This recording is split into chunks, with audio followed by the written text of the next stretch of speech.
so close to the best, even that late into a set. But that was then. This is now. We are very quickly getting into our second set of the night.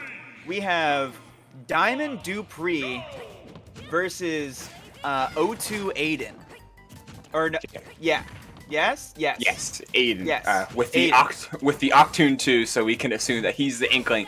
And Diamond Yes. previously played Isabelle in their round one, which Mm-hmm. granted, Isabelle into a little Mac, you play the campy character into the character that gets camped.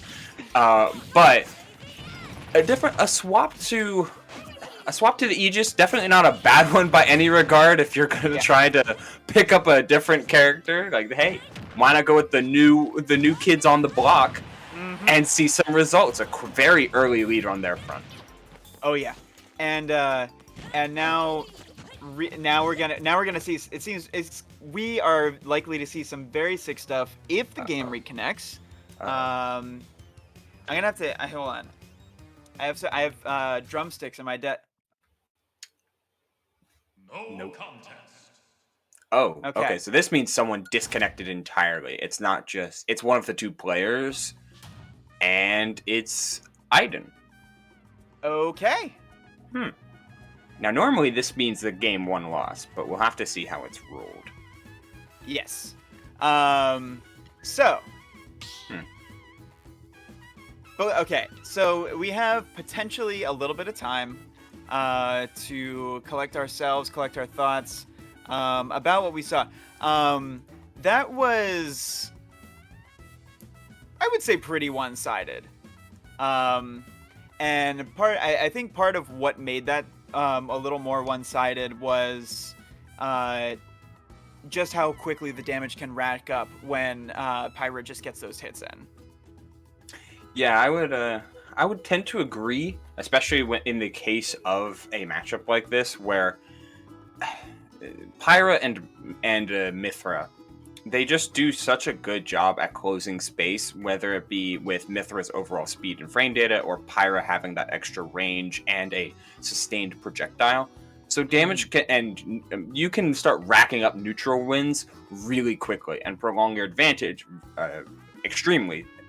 But Inkling has a way, especially if the Inkling is played right, to just poke at the smallest flaws at characters and tear them open for it. I mean, Inkling's damage output is no joke, but it's how you get to use that, and most of the time it all starts with back air, which is a ridiculously safe move in and of itself. It is ridiculous. I mean, there was definitely plenty of room for Aiden to short up his game plan and commit to some of these edge guards, which could kill both Pyra or Mithra extremely early. It's just a matter of control, and that's really where Diamond strutted their stuff. Mm-hmm. Costume change, by the way. Inkling, absolutely a movement-based character. Sometimes I tend to believe on some level there's like a bit of like a Fire Emblem style weapons triangle in Super Smash Brothers, where you have like frame data characters, you have movement characters, and you have range characters or disjoint characters. And each one kind of has an advantage over the other, except for when you get into the realms of DLC, and then the lines start to get blurred a little bit.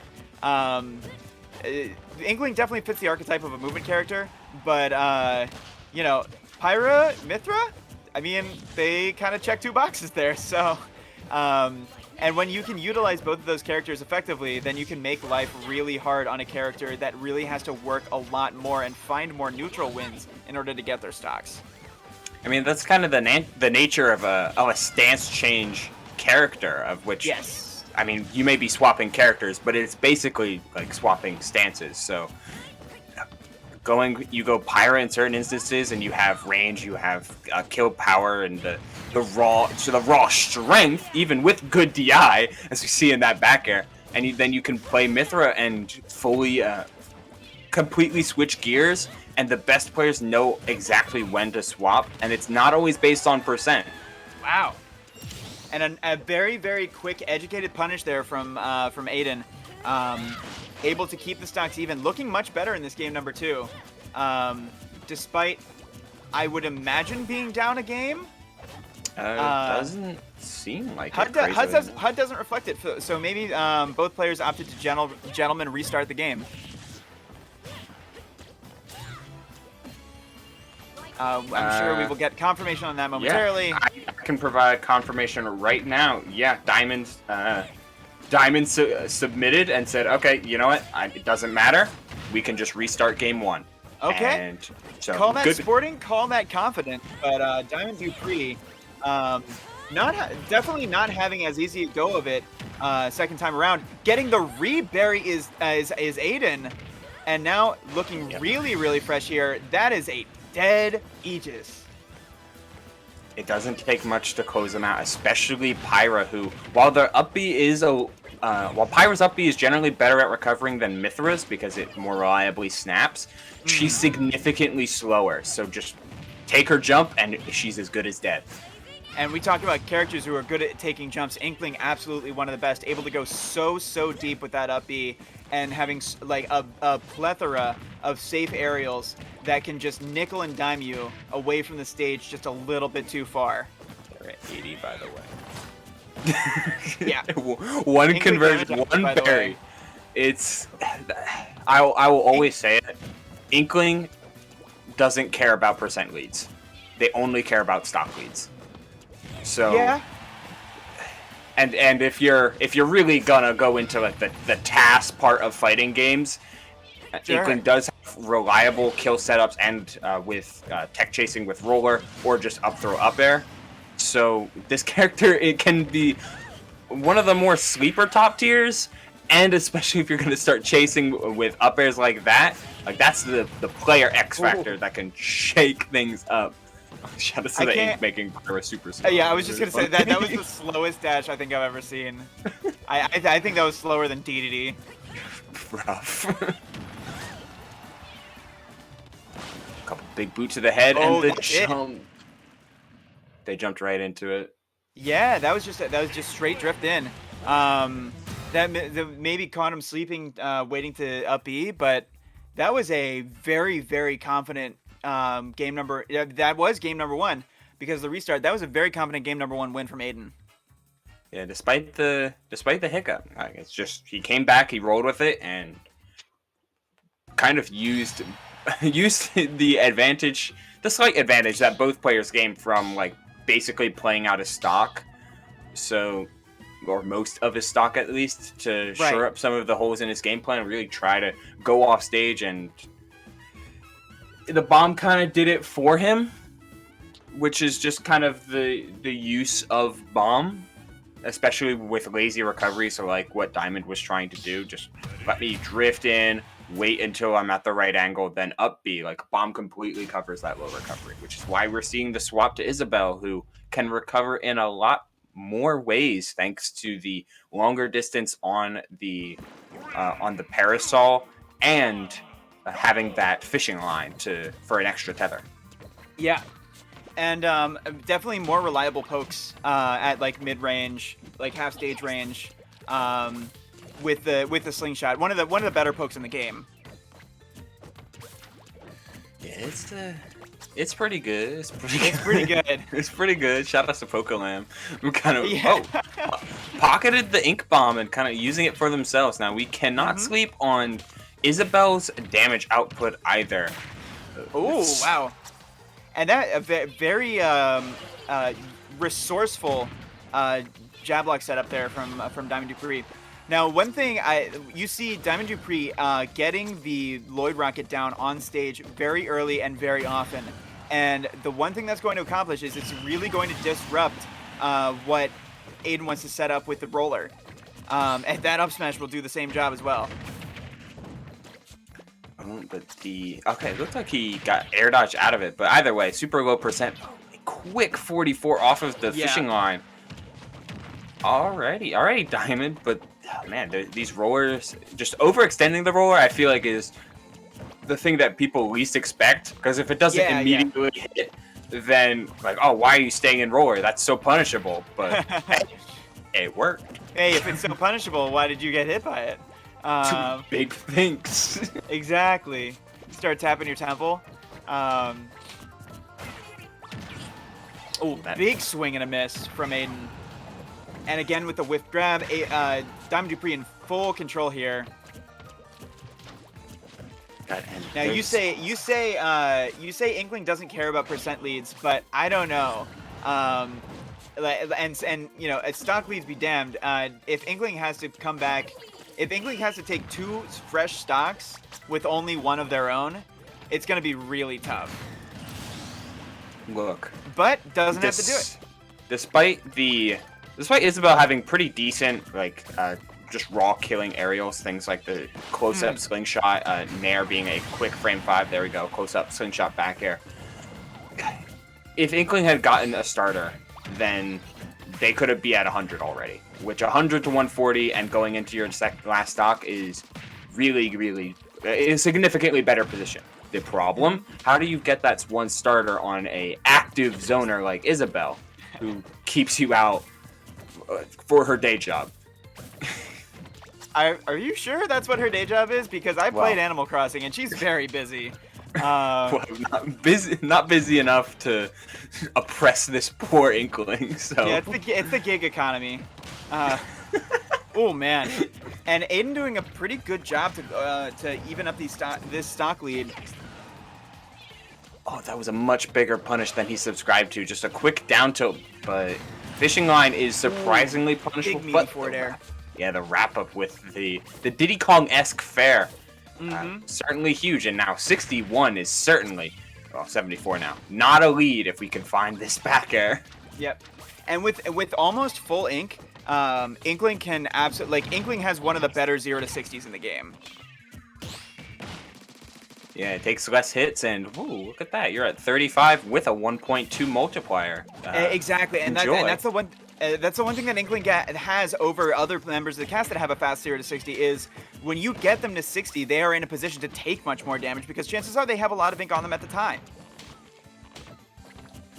All right, this is slowly starting to slip away. Kind of one of the biggest flaws of the Animal Crossing characters is that when it's not edge guarding, it can certainly edge guard. That's all it takes.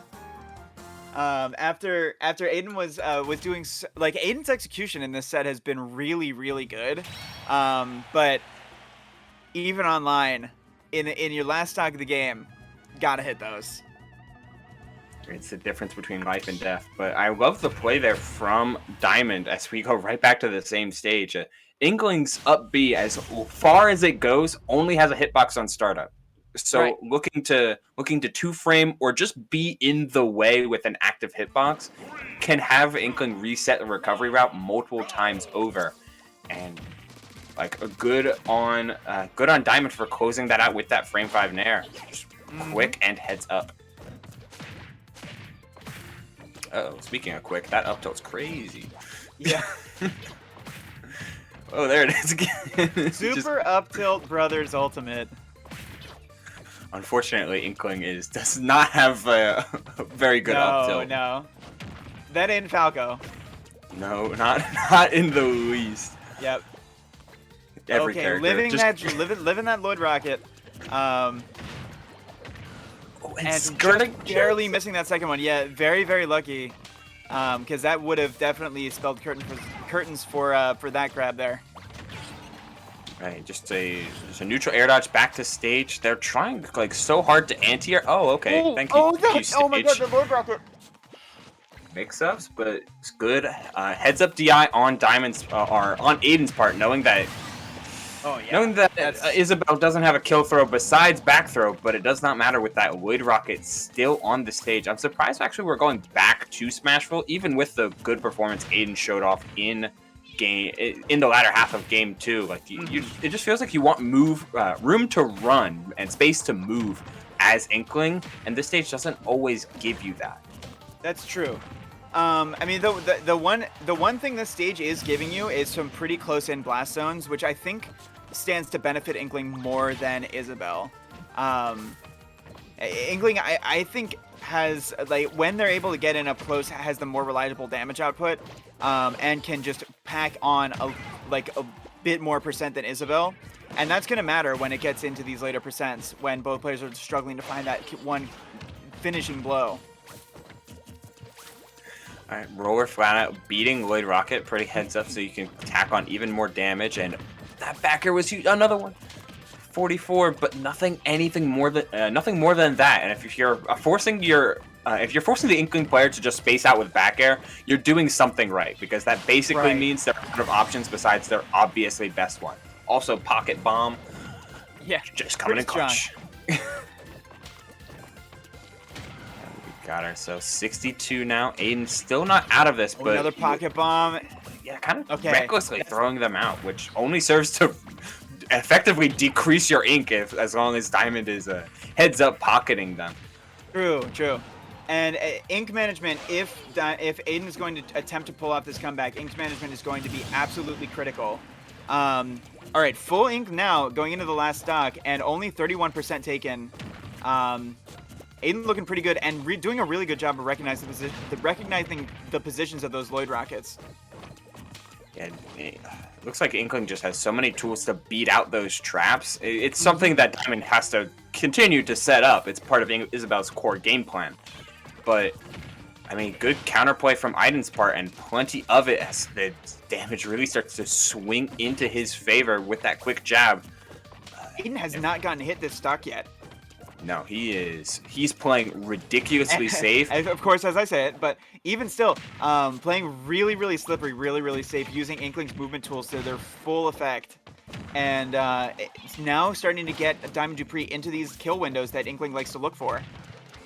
But no ink, though. Okay, starting to get some back, but that was not able to really do much with that offstage situation. Oh, we used his air dodge early, but Diamond wasn't able to punish. That's a solid starter, but falls off the platform. Good DI, just hard away to avoid any setups right now. Like, you are in a really good spot, but trying to force yourself in on Isabelle, on any zoner. Oh, that was almost it. That just pixels away from that down smash. And kind of low ink again. You're gonna have to look out for that if they're gonna try and throw another ink bomb. Oh no! Out of nowhere, and that was. Okay, why did it send that way? All right, let me push up my glass.